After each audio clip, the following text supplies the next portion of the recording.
Thank you for staying. On to the news now. And in our first story, Chief Justice Kwesi Enenyi-Yeboah is asking traditional authorities to stop interfering in criminal cases laid before the court in their jurisdictions. He wants them to have confidence in the judicial system to deliver justice where deserved and punish the guilty. He was speaking at separate ceremonies to commission courthouses in the North Dine and Afadjato South districts. This structure, which served as a tribunal in the colonial days, was used as a courthouse in the North Dine district. Operating a court in this structure came with its challenges. This informed a decision by the government to construct a befitting edifice for the district through the District Assembly Common Fund Secretariat. The Volta Regional Minister, Dr. Archibald Lecha, underscored the government's commitment to improving infrastructure of the judicial service. And we have many other projects that are ongoing to support the judicial service. It's because His Excellency the President of the Republic has been a legal practitioner all his life. And he has a special love for the judicial service and wants to do everything possible in his power to improve the facilities of the judicial service. So that is why he instructed the District Assembly's Common Fund to make sure that we have court buildings, proper. You can see the difference before and after. The Chief Justice, Kwesi Enenyi-Yeboah, lauded the government on the initiative and implored traditional authorities to desist from attempting to address criminal cases. In thanking our revered chiefs for releasing land for this project, I humbly entreat them to desist from addressing criminal matters in their places and allow the full rigors of the law to apply when people are found guilty.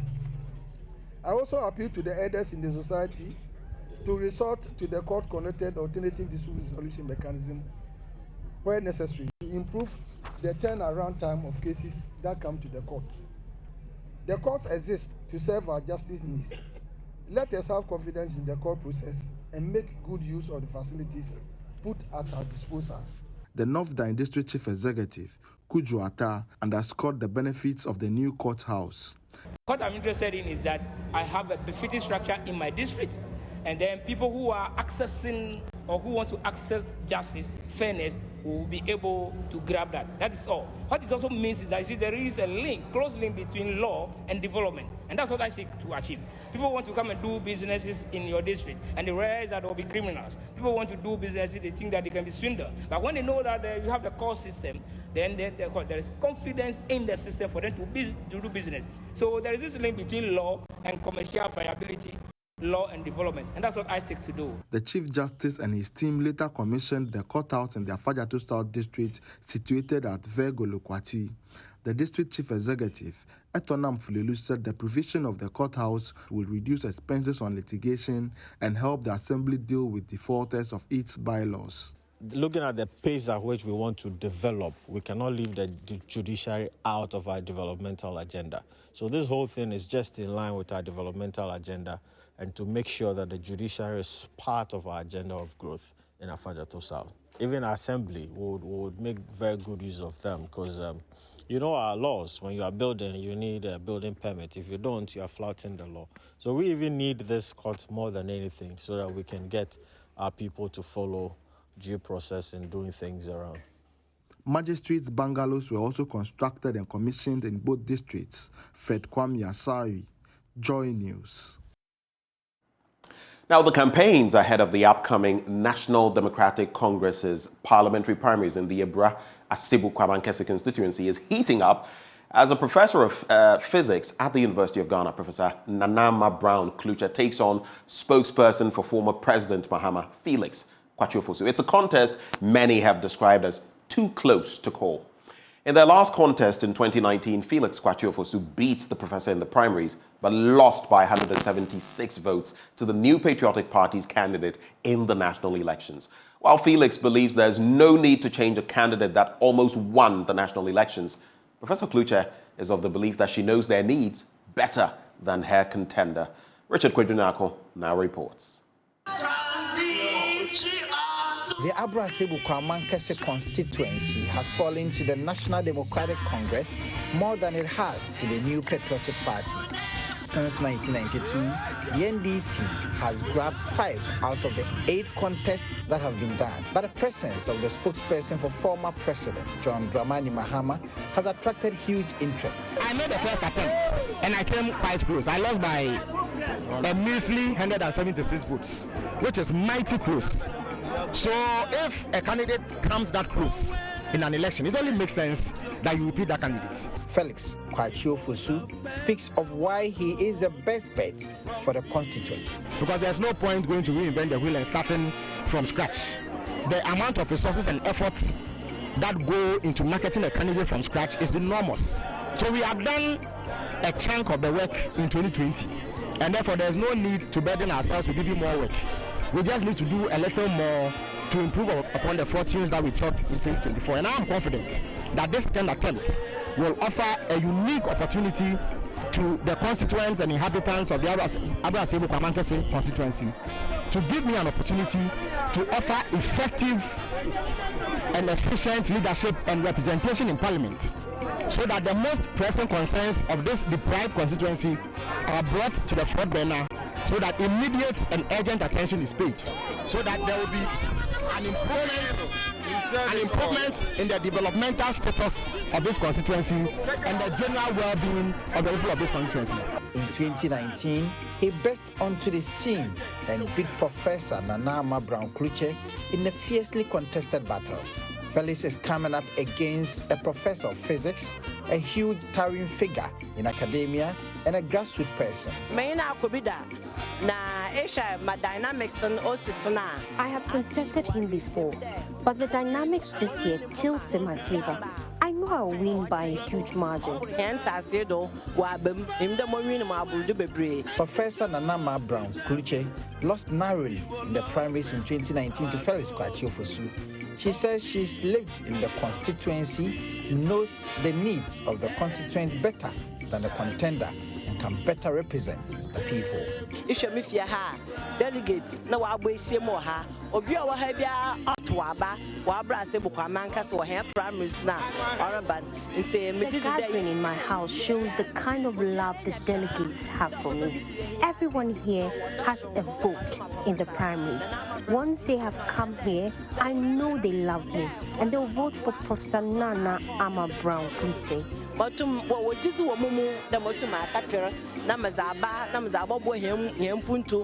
know they have the belief and the confidence in me that should they vote for me, I will cause the needed change in this constituency. I grew up here and I am pleading with the delegates to vote for someone who knows the needs of the people.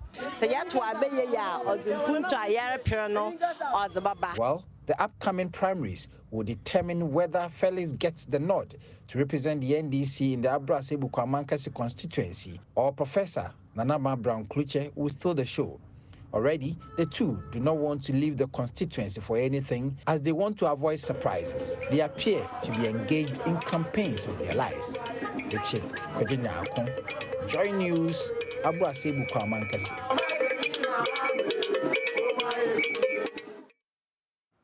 Let's stay on the NDC front, as meanwhile, some concerned NDC members at Fomena in the Ashanti region are shocked about the suspension of the party's parliamentary primary for the Fomena constituency. Spokesperson for the group, Mago Yoyesto, wants party leadership to come clear on reasons for putting the polls on hold. Who filed nominations to contest the Fomena NDC primary, including constituency chairman Eric Opoku, Charles Kofi Ogbe, and Christina Amaransen. The three were at the regional party office in Kumasi on May 1 for vetting, but were informed the vetting process had been put on hold. The concerned NDC members of Fomena say they suspect attempt to impose a candidate on the constituency. Few days ago, Spokesperson Mago Yoyesuto says the constituents will resist any act that goes against an open contest in the constituency. Even though Sir Charles and Amaramson go to the vetting venue before some aspirants from other constituencies, to their dismay, they were the last set of aspirants to be invited into the vetting room around 3 p.m. They were shocked to their bone marrows by the information given to them by the panelists of the vetting committee.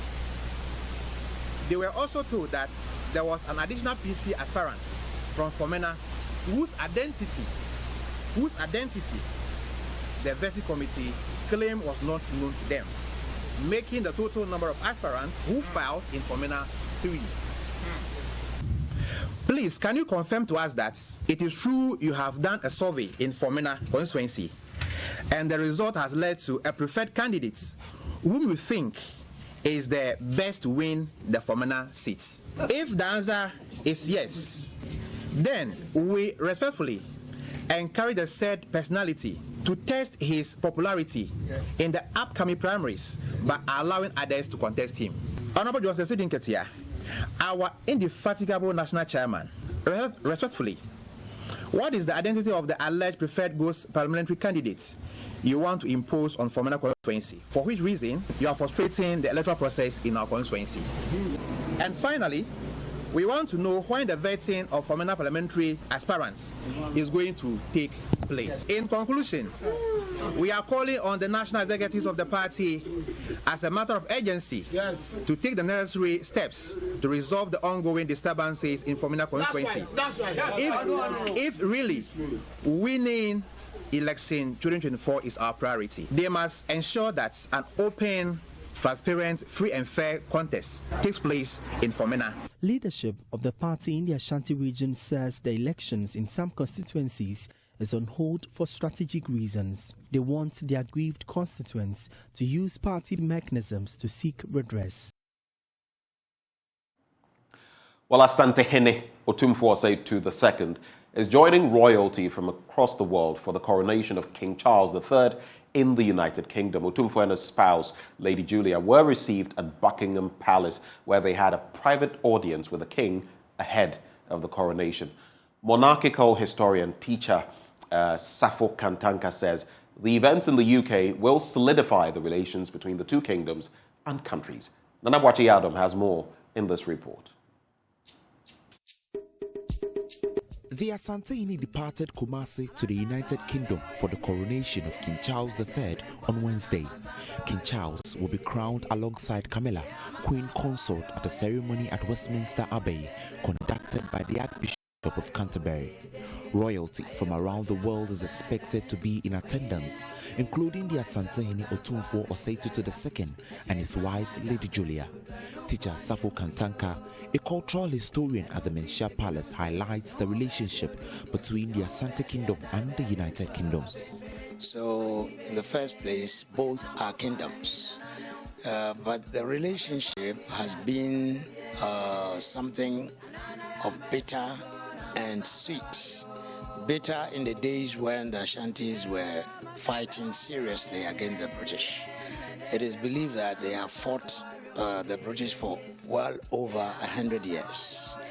That is when they were a kingdom of their own in Africa, before the Europeans settled for partitioning Africa. And at a time when the Europeans were trying to partition Africa and share it among themselves, there was one nation called the Asante Kingdom that never gave in.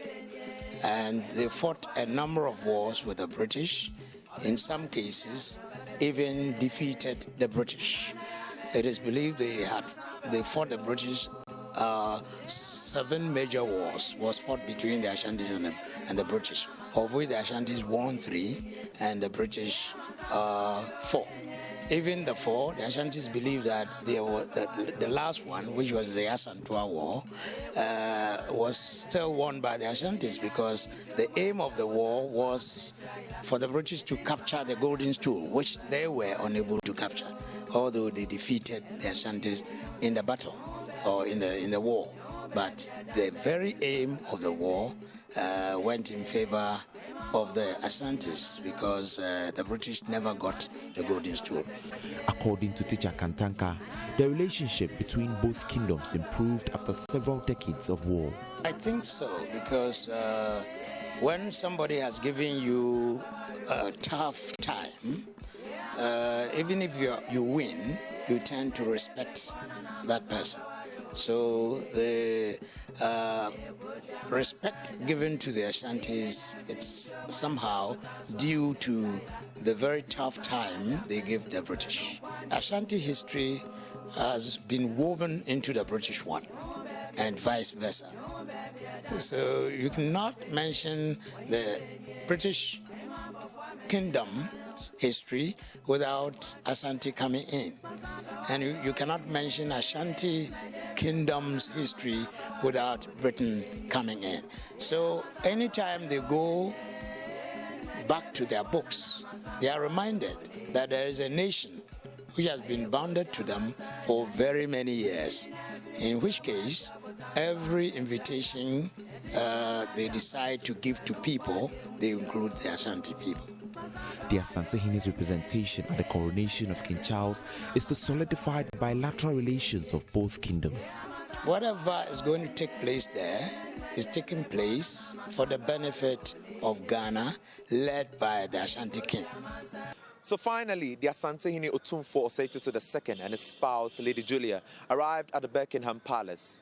The Asantehene and his spouse had a private audience with the king ahead of his coronation. The Asantehene is expected to return in 2 weeks' time after further strengthening the bilateral relations of both kingdoms, i.e. the Ashanti Kingdom and the United Kingdom. For Joy News, my name is Nana Boachidankwayado. And from all the royalty, we come back into the studio for, yes, media royalty right here on the AM show. This is how we cap off the news. Up next, the news review, and I'm joined by my brother from another mother, Samuel Kojo Brace. Stay tuned.